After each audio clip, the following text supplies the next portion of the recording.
జరగట్లేదని చెప్పదలుచుకున్నారా? లేదా ఓట్ చోరీని బలపరిచే ఉద్దేశంతో ఉన్నారా? దాంట్లో ప్రధానంగా 4 పాయింట్లను వాళ్ళు రేజ్ చేశారు.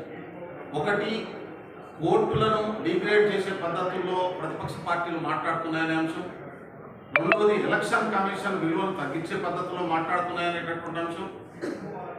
మూడవది, ప్రజాస్వామ్యాన్ని బలహీనపరిచే ప్రయత్నం చేస్తున్నారనేటటువంటి 3 అంశాలను ప్రస్తావించారు. వీళ్ళు రాసినటువంటి మేధావుల పట్ల కానీ మాజీ బ్యూరోక్రాట్ల పట్ల కానీ నాకు చాలా రెస్పెక్ట్ ఉంది.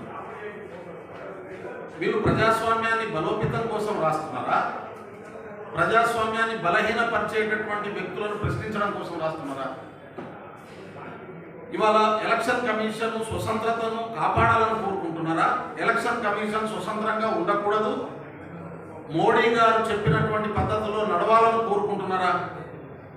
గతంలో ఎన్నికల కమిషన్ చీఫ్ను, అదేవిధంగా ఎన్నికల కమిషన్ సభ్యులను ఎన్నుకునేటటువంటి ప్రక్రియ సుప్రీంకోర్టు చీఫ్ జస్టిస్, ప్రధానమంత్రి, ప్రతిపక్ష నాయకుడు 3 కలిసి ఎన్నుకునేవాడు.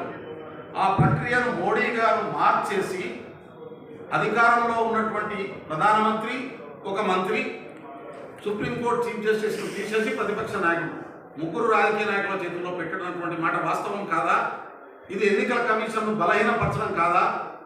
ఎన్నికల కమిషన్లో ఉన్నటువంటి అధికారుల నియామకం కేంద్ర ప్రభుత్వం చేతిలో తీసుకోవడం కాదా?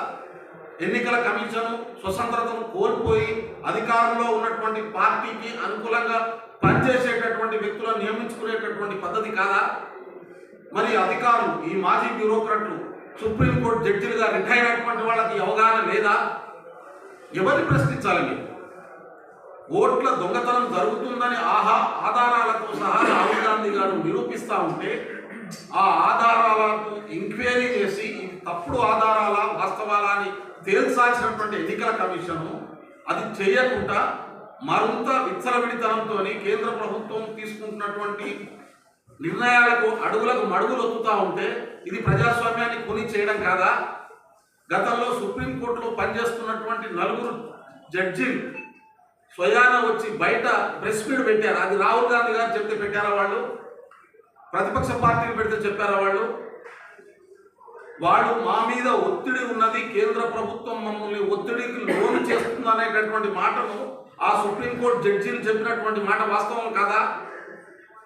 మరిది ప్రతిపక్ష పార్టీలు సుప్రీంకోర్టును బలహీనపరిచేటటువంటి ప్రయత్నం ఎక్కడ చేసినట్టు? సుప్రీంకోర్టులకు సంబంధించినటువంటి జడ్జీల నియామక ప్రక్రియను, రాష్ట్ర హైకోర్టుల జడ్జీల నియామక ప్రక్రియను కేంద్ర ప్రభుత్వం తన కంట్రోల్లో తీసుకుంటుంటే ఇది తప్పు.